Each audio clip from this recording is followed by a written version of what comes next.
culture. I don't want the culture to change here. That's a big thing. That's one of my concerns.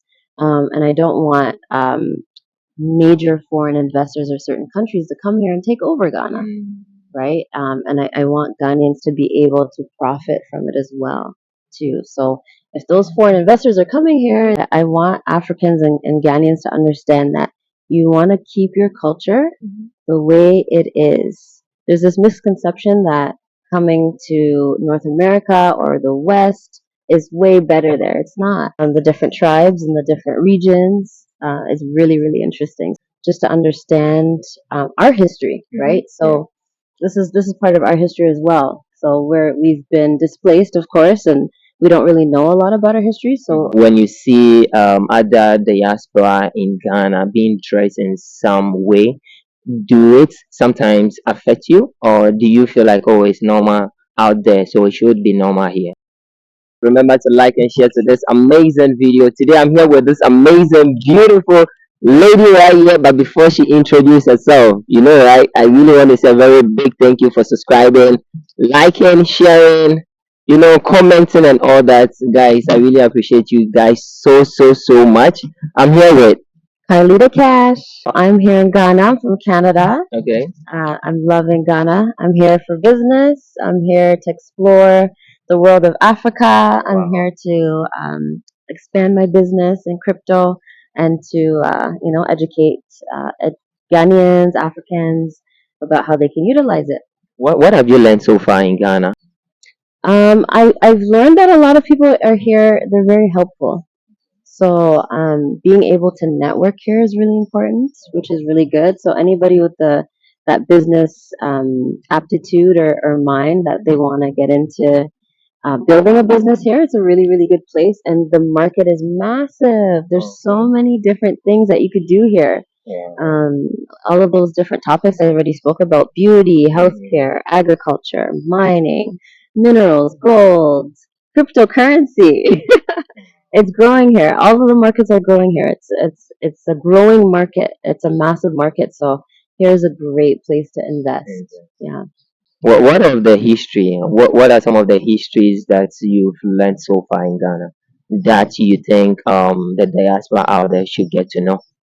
The different tribes and the Ashanti tribe and their history and the patriarchy, the matriarchy here as well. It's really, really interesting. I need to learn a little more actually too about it. The different tribes and the different regions is really, really interesting. So it's something that I believe the diaspora should want to get to know, just to understand our history, right? So this is part of our history as well. So we've been displaced, of course, and we don't really know a lot about our history. So I think coming here and talking to people that are from here, understanding where they come from, their family, speaking to their elders and understanding their life and where they've come from is really important.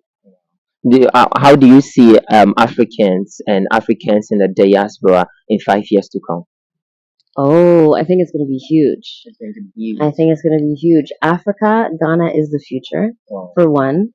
I think a lot more attention is going to be put on Ghana specifically, just because of like the year of return. A lot of people are coming here, and I think a lot more people are going to come here just to understand and to see there's so much here that can be offered to people. So I think it's going to grow. The markets are going to grow. There's the real estate is popping. It's booming right now. I think it's going to be even bigger. And I think crypto is going to be growing. Here with the Yes. guys, please learn a lot from her. Come and learn more from her because the way she is always saying crypto, crypto, crypto. Charlie, come and learn more from crypto. I have to even learn some, man. I have to get some more tips and all that. So let's say, what are you afraid of in terms of all of them coming back, getting the cryptos and everything? What are you afraid of? What am I afraid of? In regards to crypto? No, in general, like they are coming, they are investing. So what are you afraid of in terms of maybe westernizing and everything? You understand? What are you afraid of in that aspect? Yeah, that's a big concern. That's a big concern for me. Having investors from various places coming in here, I want Africans and Ghanaians to understand that you want to keep your culture the way it is. There's this misconception that coming to North America or the West is way better there. It's not. That's why we're coming here. Okay. And I believe that bringing those misconceptions or those ideologies here and changing the culture. I don't want the culture to change here. That's a big thing. That's one of my concerns. And I don't want major foreign investors or certain countries to come here and take over Ghana, right? And I want Ghanaians to be able to profit from it as well, too. So if those foreign investors are coming here and they're making money, a lot of them are sending it back to their countries. Okay. And Ghana and Africa is not benefiting from it. So that's happened in the past. That's our whole history, right? In many different countries here on the continent. So I think that's the biggest concern. So if our culture gets lost, why? Is it not good that our culture will get lost? No, that's not a good thing. Why? No, you want to make sure that the youth and the younger generation coming up has those what's the word?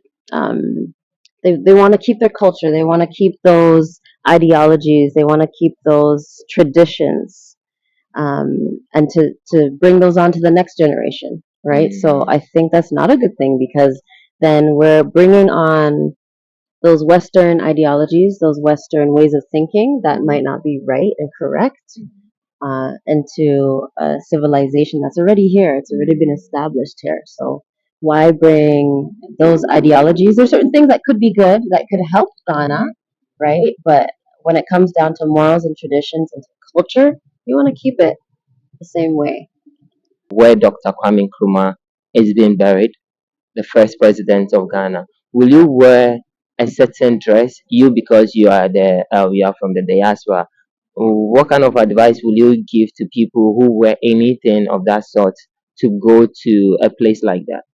Oh yeah, I think that we have to be respectful too, in the way that we dress. So I think different places you'd have to dress according to the occasion or the place, right? So certain things would be inappropriate. Just the same way you wouldn't wear a party dress to go to, say, a wedding or a church service or something like that, right? So you want to be respectful to the culture. So no, I don't think you just wear anything. You want to be appropriately dressed. When you see other diaspora in Ghana being dressed in some way, do it sometimes affect you, or do you feel like, oh, it's normal out there, so it should be normal here?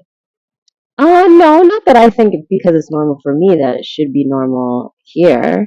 I think if you're going as a diaspora, if you're going to any country or any particular place, you want to be respectful to the culture. So, same way you're going to go to Qatar, you're going to dress a certain way. So, why wouldn't you dress appropriately or a certain way in Ghana? Your own Right? African country, like where your seller is. So why can't you abide by that? But when you go to that side, you feel like, oh, to do anything to harass you. You understand? But here in Africa, we don't do it because we see you as one. We see you as our brothers and sisters. So you should understand that culture. There is difference between, let me say, education and culture, right? Absolutely. Can you tell us a bit about education and culture? Yeah, so the culture is something that's more traditional. It's been taught to somebody when when they've been a child up to adulthood, and so that's something that is readily available or to people in the certain communities. So education is something where it's being taught. So, for example, I would need to be educated on how to act or what to wear in certain places wherever I'm traveling to Ghana. So me being part of the diaspora, I'm going to understand and say, okay, this is exactly what I'm going to do. I can't dress a certain way if I'm going to a party versus somewhere more traditional or, where the tradition or the culture or morals have been set in a place already. I can't just come and say, okay, well, this is how I like to dress. You want to be respectful anywhere you go, even if I'm back home in Canada, same thing.